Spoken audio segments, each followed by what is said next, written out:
Hello guys, welcome back to new video. സസ് ഗാർഡൻസിൻ്റെ പുതിയൊരു വീഡിയോയിലേക്ക് എല്ലാവർക്കും സ്വാഗതം. അപ്പോൾ എന്നോട് കുറേ നാളായിട്ട് എല്ലാവരും ചോദിക്കുന്നുണ്ട്, എന്തീ ചൈനീസ് ബോൾസത്തിന് വീഡിയോ ചെയ്യാത്ത, എന്താ സെയിൽ നിർത്തിയോ എന്നൊക്കെ.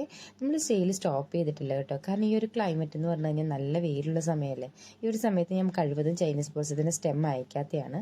മഴയെ തയ്ച്ചിട്ട് പോലും ചില ആൾക്കാർക്ക് പിടിച്ച് കിട്ടുന്നില്ല. അപ്പം നമുക്ക് വെയിലാകുമ്പോഴത്തേനും ഞാനൊന്ന് സ്റ്റോപ്പ് ചെയ്ത് വെച്ചാൽ കേട്ടോ. നമുക്ക് ആവശ്യത്തിന് ചൈനീസ് ബോൾസത്തിൻ്റെ പ്ലാന്റ്സ് നമുക്ക് അവൈലബിൾ ആണ്. അപ്പം ഈ വീഡിയോ കണ്ടുകൊണ്ടിരിക്കുന്ന കൂട്ടുകാരൊക്കെ ആദ്യമായിട്ട് കാണുകയാണെങ്കിൽ നമ്മുടെ ചാനൽ ഒന്ന് സബ്സ്ക്രൈബ് ചെയ്യാൻ മറക്കരുത് കേട്ടോ. കാരണം നമ്മൾ ഡെയിലിയുള്ള പ്ലാന്റിൻ്റെ അപ്ഡേഷൻസും അതുപോലെ തന്നെ കെയർ വീഡിയോസും ഏറ്റവും സിമ്പിൾ ട്രിക്സും, അതായത് നഴ്സറിയിൽ നിന്ന് പോലും കിട്ടാത്ത പല സിമ്പിൾ ട്രിക്സും ഒക്കെ ഞാൻ നിങ്ങൾക്ക് പറഞ്ഞു തരുന്നുണ്ട്. അപ്പം നമ്മുടെ വീഡിയോസൊക്കെ ആദ്യമായി കാണുന്ന കൂട്ടുകാർ ചാനലൊന്ന് സബ്സ്ക്രൈബ് ചെയ്ത് സപ്പോർട്ട് ചെയ്തേക്കണേ കേട്ടോ. സപ്പോർട്ട് ചെയ്താൽ മാത്രം പോരാ, തൊട്ടടുത്തുള്ള ബെല്ലൈക്കണും കൂടെ ഒന്ന് എനേബിൾ ചെയ്താലേ ഉള്ളൂ ഡെയിലിയുള്ള പ്ലാന്റ്സിൻ്റെ വീഡിയോസ് നിങ്ങൾക്ക് നോട്ടിഫിക്കേഷൻസ് ആയിട്ട് കിട്ടത്തുള്ളൂ. അപ്പം നമുക്ക് വീഡിയോയിലോട്ട് പോകാം. ഏകദേശം നമ്മൾ 10 കളേഴ്സിൻ്റെ കോംബോയാണ് നമ്മൾ കൊടുക്കുന്നത്. അപ്പോൾ ഈ ഒരു പ്ലാന്റ് ഞാനിപ്പോൾ സെയിൽ ചെയ്യത്തില്ല, പ്രീ ബുക്കിംഗ് വീഡിയോ ആണ്. കാരണം നമുക്ക് നെക്സ്റ്റ് വീക്ക് കഴിഞ്ഞ് ഇതിൻ്റെ സെയിൽ ഉണ്ടാവുള്ളൂ. കാരണം ഇപ്പം നമുക്ക് ആന്തൂര്യം, നമ്മുടെ നോർമൽ റോസ്മേരി, വാട്ടർ പ്ലാന്റ്സ്, ഈ 3-4 പ്ലാന്റ്സിൻ്റെ സെയിൽ നടന്നുകൊണ്ടിരിക്കുകയാണ്, കൊറിയർ നടന്നുകൊണ്ടിരിക്കുകയാണ്, ബുക്കിംഗ് നടന്നുകൊണ്ടിരിക്കുകയാണ്. അപ്പം നമുക്ക് എല്ലാം കൂടെ മിക്സായി പോകുന്നതുകൊണ്ട് ഞാനിപ്പോൾ ചൈനീസ് ബോൾസ് അതിന് ഓർഡർ തൽക്കാലം എടുത്ത് വെക്കുന്നില്ല. അപ്പോൾ ഈ പ്ലാന്റ് വേണ്ടുന്ന എല്ലാ കൂട്ടുകാരും ചാനലൊന്ന് സബ്സ്ക്രൈബ് ചെയ്തിട്ടാൽ മാത്രം മതി. ബെല്ലൈക്കൺ എനേബിൾ ചെയ്യാൻ മറക്കരുത്. നെക്സ്റ്റ് വീഡിയോ, സെയിൽ വീഡിയോ വരുമ്പോഴത്തേന് മാത്രം ഓർഡർ ചെയ്യുക കേട്ടോ. നമുക്ക് ഒരുപാട് പ്ലാന്റ്സ് അവൈലബിൾ ആണ്. നമ്മളിപ്പം ഇതിൻ്റെ ബുക്കിംഗ് എടുത്തു കഴിഞ്ഞാൽ എല്ലാം കൂടെ മിക്സായി പോകും. നമുക്ക് താങ്ങാൻ പറ്റാത്ത അത്രയും ഓർഡർ കൂടിപ്പോകും. കാരണം നിങ്ങൾക്കറിയാലോ, ചൈനീസ് ബോൾസത്തിൻ്റെ സെയിൽ നമുക്ക് തുടങ്ങി കഴിഞ്ഞാൽ നമുക്കൊന്ന് ഇരിക്കാൻ പോലും നേരം കിട്ടില്ല. അത്രയും ഓർഡേഴ്സും ഫോൺ കോൾസും മെസ്സേജസും ഒക്കെ ആയിരിക്കും. നമ്മൾ ഫുള്ളി തിരക്കായി പോകും. അതുകൊണ്ട് നമ്മൾ തൽക്കാലത്തേന് ഒരാഴ്ചയും കൂടെ ഒന്ന് വെയിറ്റ് ചെയ്യണം. ആ ഒരു ഓർഡർ ഫുള്ള് നമ്മൾ അയച്ചു കഴിഞ്ഞ് കഴിഞ്ഞാൽ നമ്മൾ നെക്സ്റ്റ് ചൈനീസ് ബോൾസത്തിന് വീഡിയോ ചെയ്യുന്നതായിരിക്കും. പിന്നെ ഞാൻ ഈ ഒരു വേനൽക്കാലത്ത് നിങ്ങളെയൊക്കെ കൂടുതലും നിർബന്ധിക്കുന്ന സ്റ്റെംസ് വാങ്ങിക്കുന്നതിലും റൂട്ടഡ് വാങ്ങിക്കുന്ന കേട്ടോ. അപ്പോൾ റൂട്ടഡിന് ഒരുപാട് പ്രൈസൊന്നുമില്ല. നമ്മൾ ട്രേ പ്ലാന്റ്സ്, ഞാൻ ട്രേ പ്ലാന്റിൻ്റെ വീഡിയോ എടുത്തിട്ടില്ല. ട്രേ പ്ലാന്റും നിങ്ങൾക്ക് അയച്ചു തരുന്നുണ്ട്. ട്രേ പ്ലാന്റ് എന്ന് പറഞ്ഞു കഴിഞ്ഞാൽ ചെറിയ തൈകൾ, റൂട്ടഡ് ആയിട്ടുള്ള ചെറിയ തൈകളായിരിക്കും നിങ്ങൾക്ക് വേണ്ടി തരുന്നത്. അതിൻ്റെ പ്രൈസ് വരുന്നത് 25 to 35 ആയിരിക്കും. ഓരോ വെറൈറ്റി, അതായത് ഓരോ വെറൈറ്റി അനുസരിച്ച് പ്രൈസ് മിക്കവാറും മാറാറുണ്ട്. എന്നാലും മാക്സിമം ഞാൻ ഒരു 25-നും 30-ക്കും ഇടയ്ക്ക് ഞാൻ മാക്സിമം ഒന്നെങ്കിൽ 25 അല്ല 30 ആ ഒരു പ്രൈസ് റേഞ്ചിൽ തന്നെ നിങ്ങൾക്ക് ആ ചൈനീസ് ബോൾസത്തിൻ്റെ റൂട്ടഡ് പ്ലാന്റ്സ് തരാൻ വേണ്ടിയിട്ട് ആഗ്രഹിക്കുന്നുണ്ട്. പിന്നെ നമ്മൾ തരുന്നുമുണ്ട് കേട്ടോ. നമ്മൾ നേരത്തെ മുതൽ നമ്മൾ 25 രൂപയ്ക്കായിരുന്നു ചൈനീസ് ബോൾസത്തിൻ്റെ റൂട്ടഡ് പ്ലാന്റ്സ് തന്നുകൊണ്ടിരുന്നത്. ഇങ്ങനെ ഈ വേനൽക്കാലം ആകുമ്പോഴത്തേന് പ്രൈസ് കൂടുന്നതിൻ്റെ കാര്യം, കുറച്ചൊന്ന് പ്ലാന്റൊക്കെ ഒന്ന് പിടിച്ച് കിട്ടാൻ പാടാണല്ലോ ആ സമയത്ത്. അപ്പം നമ്മൾ ഒരു 100 പ്ലാന്റ് വെച്ച് കഴിഞ്ഞാൽ ചിലപ്പോൾ ഒരു 80 പ്ലാന്റ് ആയിരിക്കും പിടിച്ച് കിട്ടുന്നത്. അതുകൊണ്ടായിരിക്കും കേട്ടോ വേനൽക്കാലത്ത് പ്രൈസിൽ ചെറിയൊരു വ്യത്യാസം വരുന്നത്. എന്നാൽ സ്റ്റെമ്മിന് എല്ലാ സമയത്തും ഒരേ പ്രൈസ് തന്നെ ആയിരിക്കും വരുന്നത്. നിങ്ങളൊന്ന് വിചാരിക്കുക, പ്ലാന്റ് വാങ്ങിച്ച് വെച്ച് കഴിഞ്ഞാൽ നല്ല രീതിയിൽ വെള്ളം കൊടുക്കണം കേട്ടോ. വെള്ളം ഒഴിച്ച് കൊടുക്കുക, ഒരുപാട് വെയിലത്ത് കൊണ്ട് വയ്ക്കാതിരിക്കുക. കാരണം ചൈനീസ് ബോൾസം ഒരുപാട് പേർക്ക് ഇഷ്ടമാണ്. പക്ഷെ അതുപോലെ നല്ലാണ്ട് കെയർ ചെയ്താൽ മാത്രമേ ഈ ഒരു പ്ലാന്റ് നന്നായിട്ട് നമുക്ക് വളർന്നു കിട്ടത്തുള്ളൂ. അതെല്ലാവരും ഒന്ന് ശ്രദ്ധിക്കണം കേട്ടോ. നോക്കിക്കേ, നമ്മുടെ പ്ലാന്റ്സ് ആണ് ഇതെല്ലാം. ഒരുപാട് നല്ല കളേഴ്സ് ഉൾപ്പെടുത്തിയിട്ടുള്ള പ്ലാന്റ്സ് ആണ്.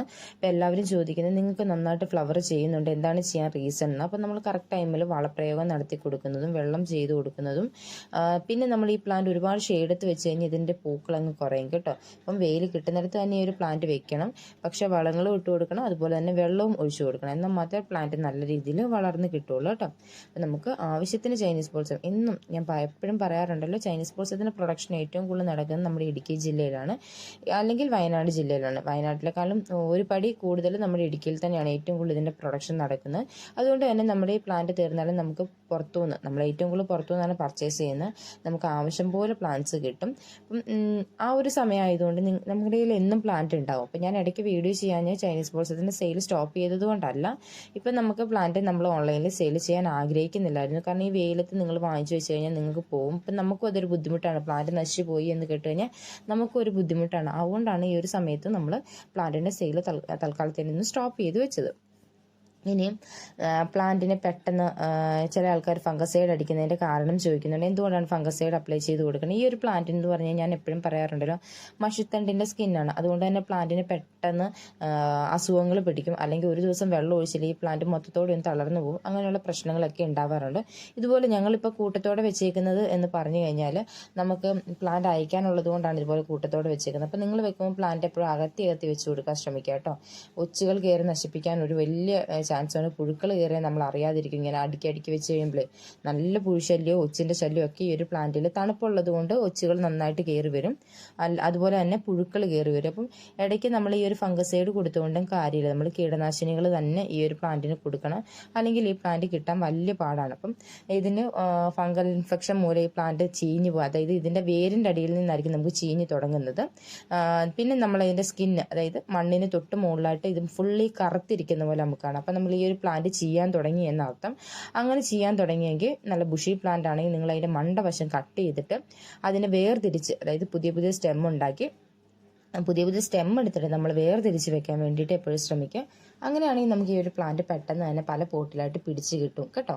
അല്ലാതെ നമ്മൾ ആ ഒരു പ്ലാന്റ് പോയി എന്ന് പറഞ്ഞാൽ അതിനെ ഉപേക്ഷിച്ച് കളയരുത്. അപ്പോൾ പ്ലാന്റിൻ്റെ മേൾവശം തൊട്ട് നമുക്ക് ഈ ഒരു പ്ലാന്റിന് ഫുള്ളി അങ്ങ് കറുക്കും. അത് കറുത്തിട്ട് ആ ഒരു പ്ലാന്റ് നശിച്ചു പോകാൻ വേണ്ടി തുടങ്ങും. അങ്ങനെ കാണുന്ന സാഹചര്യത്തിൽ നിങ്ങൾ എന്താ ചെയ്യേണ്ടതെന്ന് പറഞ്ഞു കഴിഞ്ഞാൽ പ്ലാന്റിന് ബാക്കി ബ്രാഞ്ചസ് എല്ലാം കട്ട് ചെയ്തെടുത്തിട്ട് പുതിയ പോട്ടിലായിട്ട് നട്ട് വെച്ച് കൊടുക്കുകയാണ് ചെയ്യുന്നത്. എപ്പോഴും പ്ലാന്റിനെ പ്രൊഡക്ഷൻ ചെയ്യുമ്പോഴത്തേനും നമ്മൾ നല്ല ഷെയ്ഡുള്ള സ്ഥലത്തോ അല്ലെങ്കിൽ കുപ്പിയിൽ വെള്ളം നിറച്ചുമൊക്കെ നമുക്ക് പ്രൊഡക്ഷൻ ചെയ്യാവുന്നതാണ്. നല്ല വെയിലുള്ള സ്ഥലങ്ങളിൽ ഏറ്റവും തണുപ്പുള്ള സ്ഥലത്ത് നോക്കി വേണം പ്ലാന്റിനെ പ്രൊഡക്ഷൻ ചെയ്യാൻ വേണ്ടി കേട്ടോ. വെരിഗേറ്റഡ് പ്ലാന്റ്സ് ആയിരിക്കും ചൂട് കാലാവസ്ഥയിൽ ഏറ്റവും കൂടുതൽ പിടിച്ച് കിട്ടുന്നത്. നോൺ വെരിഗേറ്റഡ് ഒക്കെ പിടിച്ച് കിട്ടാൻ വേണ്ടി കുറച്ച് ബുദ്ധിമുട്ടാണ്. എന്നാലും നമുക്ക് പിടിച്ച് കിട്ടും. നമ്മൾ നല്ല രീതിയിൽ ഈ പ്ലാന്റിനെ കെയർ ചെയ്താൽ മാത്രമേ ഈ ഒരു പ്ലാന്റ് പിടിച്ച് കിട്ടുകയുള്ളൂ എന്ന് മാത്രം. ഈ പ്ലാന്റിന് കെയറിങ് മസ്റ്റായിട്ട് നല്ല കെയറിങ് വേണം, അല്ലെങ്കിൽ പിടിച്ച് കിട്ടാൻ വളരെ ബുദ്ധിമുട്ടാണ് കേട്ടോ. ചൈനീസ് ബോൾസത്തിൻ്റെ പ്രീ ബുക്കിംഗ് വീഡിയോ ആണ്. ഈ ഒരു സമയത്ത് നിങ്ങൾക്ക് ചൈനീസ് ബോൾസം വാങ്ങിക്കാൻ ആഗ്രഹമുള്ളവരെല്ലാവരും തന്നെ നമ്മുടെ സസ് ഗാർഡൻസിൻ്റെ യൂട്യൂബ് ചാനൽ സബ്സ്ക്രൈബ് ചെയ്തിട്ടുള്ളൂ. പോകെയുള്ള വീഡിയോകളിൽ നമ്മൾ സെയിൽ സ്റ്റാർട്ട് ചെയ്യും. കാരണം മെയ് 2 ആഴ്ച കഴിഞ്ഞ് കഴിഞ്ഞാൽ, ഇപ്പം മെയ് ആദ്യത്തെ ആഴ്ചയായി, സെക്കൻഡ് വീക്ക് കഴിഞ്ഞ് കഴിഞ്ഞാൽ നമുക്ക് ചൈനീസ് ബോൾസത്തിൻ്റെ സെയിൽ എന്നും ഉണ്ടാകും കേട്ടോ. ഈ ഒരു വെയിൽ അധികം കൂടി നിൽക്കുന്ന സമയത്താണ് നമ്മൾ ചൈനീസ് ബോൾസ് ഒന്ന് സ്റ്റോപ്പ് ചെയ്ത് വെക്കുന്നത്. എന്നാലും റൂട്ടഡ് നമ്മൾ നെക്സ്റ്റ് വീക്കിൽ എന്തായാലും റൂട്ടഡും സ്റ്റെമ്മും ഉണ്ടാവും. അപ്പം ചൈനീസ് ബോൾസിന് സെയിൽ നമ്മൾ സ്റ്റാർട്ട് ചെയ്യാറായി എന്നറിയിക്കാനുള്ളൊരു വീഡിയോ ആണ് ഇപ്പം നമ്മൾ ചെയ്യുന്നത്. പ്ലാന്റ്സ് എല്ലാം നിങ്ങൾക്ക് വേണ്ടി വെയിറ്റിംഗ് ആണ്. ഇപ്പോൾ പ്ലാന്റ് വേണ്ടവരെല്ലാവരും നമ്മുടെ യൂട്യൂബ് ചാനൽ സബ്സ്ക്രൈബ് ചെയ്തിടുക. അതുപോലെ പ്ലാന്റ്സ് ഓർഡർ ചെയ്ത് കഴിഞ്ഞാൽ നമ്മുടെ വാട്സപ്പ് ചാനലിൽ എന്തായാലും ജോയിൻ ചെയ്തിടണം. വാട്സപ്പ് ചാനൽ ത്രൂ മാത്രമേ നമ്മൾ ബില്ല് ഷെയർ ചെയ്യുള്ളൂ. DTDCയുടെ കൊറിയർ നമ്മൾ ഉടനെ ആക്കുന്നതായിരിക്കും. ശ്രീഗോകുലം സ്പീഡ് ആൻഡ് സേഫ് ആയിരിക്കും നമുക്ക് കൊറിയർ വരുന്നത് കേട്ടോ. അപ്പം എല്ലാവർക്കും യൂസ്ഫുൾ ആയുള്ളൊരു വീഡിയോ ആണെന്ന് വിചാരിക്കുന്നു. ചൈനീസ് ബോൾസം ചോദിച്ചവർക്ക് എല്ലാവർക്കും ചൈനീസ് ബോൾസം കാണിച്ചു തന്നിട്ടുണ്ട് കേട്ടോ. വീണ്ടും നമുക്ക് അടുത്തൊരു നല്ല വീഡിയോയിൽ കാണും വരെ എല്ലാവർക്കും ശുഭദിനാശംസകൾ. ടാറ്റ ബൈ ബൈ. ഓക്കെ.